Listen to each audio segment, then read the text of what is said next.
Let's go down to Kokomo. Day 39, Monday the 23rd of November, at sea. My first passenger drill went without any great disasters, which was nice, except for the fact that I failed to wear anything but my skimpy casino uniform. It had been a bright sunny day in New Orleans, and when I'd popped to the Port Mall earlier in the afternoon, I'd been fine in just my shorts and a jumper. I'm often notoriously cold when we're inside at work though, so standing outside on deck 7 in the shade, with a stiff breeze coming off the Mississippi, in nothing but a short-sleeved blouse and skirt, I was in danger of hypothermia within minutes. I tried jumping around with my clipboard to stave off the impending frostbite, jollying up our new bunch of guests and directing them to the correct positions, but nothing worked.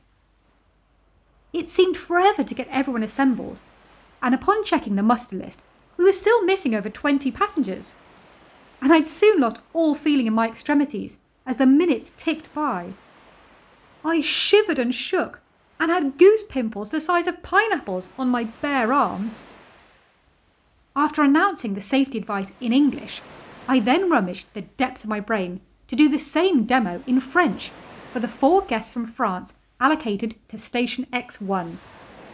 Thankfully, I remembered the word for life vest, gilet de sauvetage, and didn't say something stupid like poupée gonflable, blow up doll. It was then a quick demo of how to strap yourself into a life jacket and straight to work in the casino, wishing all the guests a good vacation and bon vacances on my way.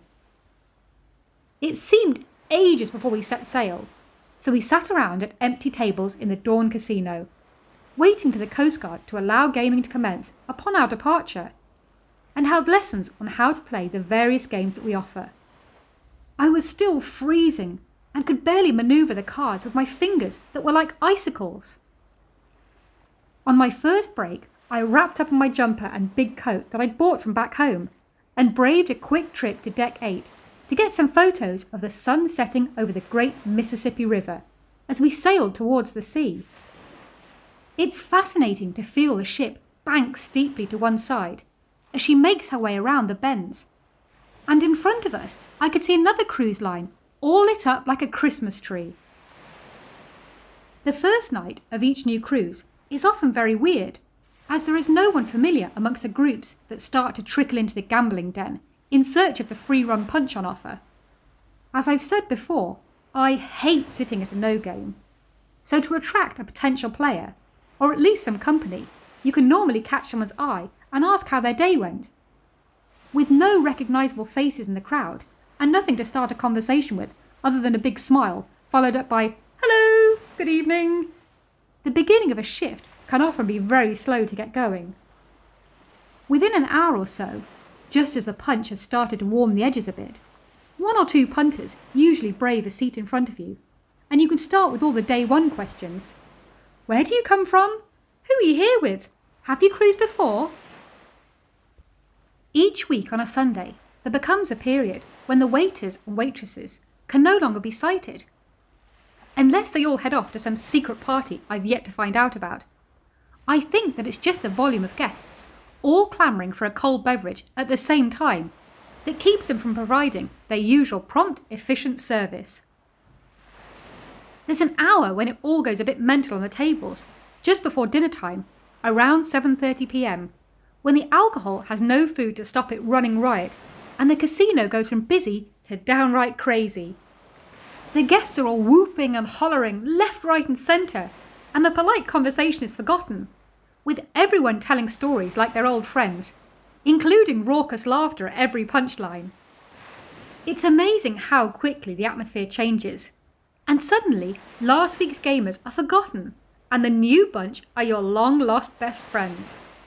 I love this part of the shift, and the rest of the night flew by as we all got freshly acquainted. Today is a sea day, and as I'm closing the casino and counting the money later on, it will really be tomorrow morning by the time the last customers leave and we can begin, I get the luxury of a late start. Normally, we're in before 9 a.m. on non-port days, but I have until 2:30 p.m. before I have to go upstairs and deal any cards on this occasion. This has given me time to finish today's entry, and now it's off for some fresh air and exercise before a shower, lunch and laundry. I do love my life at sea. It rocks. And that's all for day 39. Thanks for listening. Be sure to tune in to day 40's antics tomorrow. Same time, same place. Well, not literally, because this ship never stops. Be sure to subscribe so you never miss a day. And if you're enjoying it, like and share it too. Thank you!